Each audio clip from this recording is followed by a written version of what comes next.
Everyone knew Diddy was powerful, but few saw how far he'd go until Cassie Ventura spoke up. Despite sitting front row at award shows and walking red carpets in designer gowns, she was hiding a nightmare. At her lowest, she tried to step into traffic just to stop the pain. Cassie told the court that Diddy smashed her against walls, stomped on her face, and dragged her across hotel floors. Once, he even hoisted her off a balcony and threw her into patio furniture.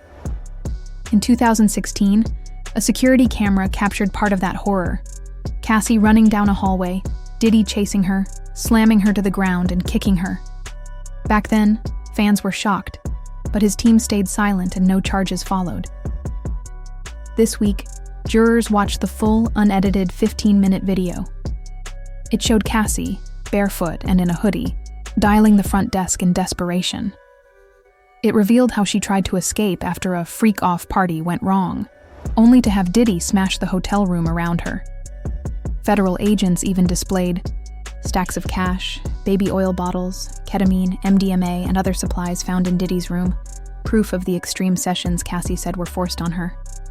On the stand, Cassie described how these freak-offs left her with painful sores, constant urinary infections that stopped responding to treatment, and lasting stomach problems. She said she could never refuse because she feared for her life. To keep him from blackmailing her, she had to delete videos from her own phone. One male escort testified that Diddy forced him to choke Cassie on camera and then threatened to release the footage. When prosecutors asked if Diddy hurt her during those parties, Cassie broke down. "Yes," she whispered, tears falling, and the courtroom went quiet. She then admitted she'd give back the $20 million settlement just to reclaim her freedom. Cassidy compared her situation to Tina Turner's, forced to smile while bruised, and broken. Other survivors testified too. Danny Kaye said Diddy tackled and kicked her. Singer Dawn Richard confirmed she saw Cassie arrive at a party bruised, only to be told to smile for the cameras. Witnesses admitted they stayed silent because they feared Diddy's power, money, and connections. Now, after years of hiding behind fame and fear, Cassie is done.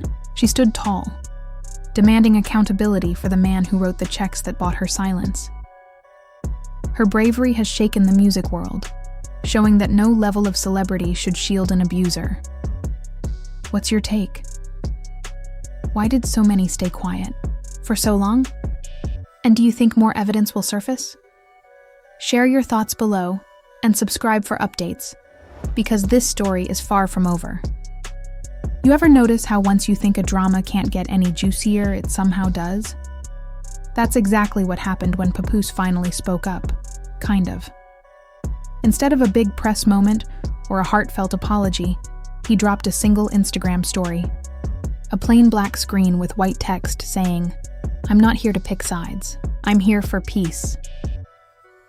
Sounds noble, right? Except the comments erupted. People reminded him it was his own choice to let Claressa wear Remy's robe and still pretend he was neutral.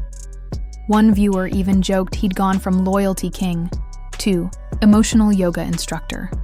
He never replied, and things just spiraled faster from there. 2 days later, out of nowhere, Remy Ma released a surprise freestyle called "Title for My Son." No teaser, just a gritty, drill beat video on YouTube and SoundCloud. She didn't hold back. Her lyrics were loaded with receipts. Lines like, "You stole my man, my mic, my robe, / said you were a champ but you can't even fight," cut deep. In under 6 hours, it racked up 2 million views, and by the next morning it was trending worldwide. The bars weren't just messy, they were straight fire. People cheered as she reclaimed her voice, praising the raw emotion over polished PR. But here's the kicker. Every play of Remy's diss track still puts money into Claressa's pocket. Claressa even shared it on her Instagram story, captioning it, "Run it up," followed by 3 easy-to-read emojis: nail polish, medium dark skin tone, and a cold face. Talk about flipping the script. Just when you thought it couldn't get wilder, news broke that Remy Ma officially filed for divorce from Papoose. A courthouse clerk quietly confirmed she cited emotional manipulation, business interference, and invasion of privacy. In plain English, she accused him of siding with an enemy and letting their mess play out online while he stayed hidden. No wonder she walked in with a leather binder and Fat Joe at her side to Revolt TV. People immediately guessed she had big plans.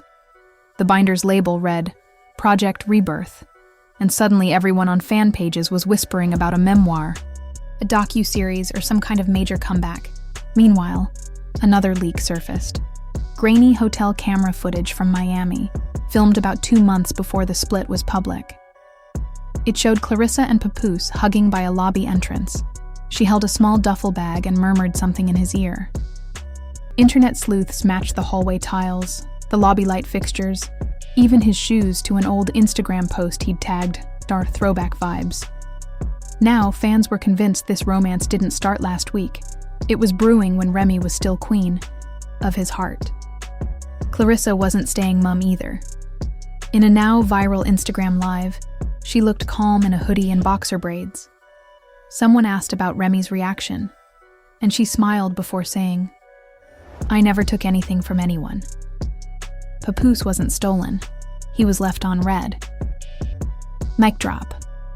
Social media promptly exploded with screenshots and memes, and some called it the quote of the year.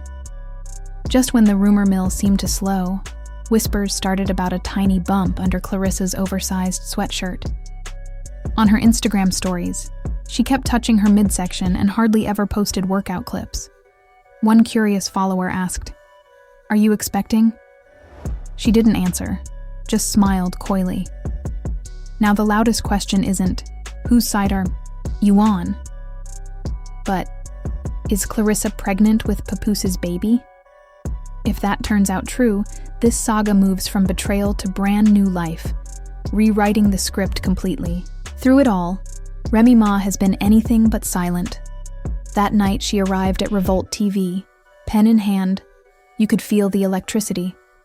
She seemed done crying and ready to fight back publicly.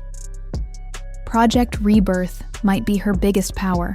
Play yet, a chance to turn pain into art, suffering into strength. So, where do you stand? Do you think Papoose really wanted peace, or was that a cover? Was Remy's freestyle the perfect response, or did it just pour more gasoline on the fire? And most of all, do you believe Claressa is carrying his child? Drop your thoughts below, hit the like button if you're here for every twist, and subscribe, because trust me, the next chapter is already in motion, and you won't want to miss it.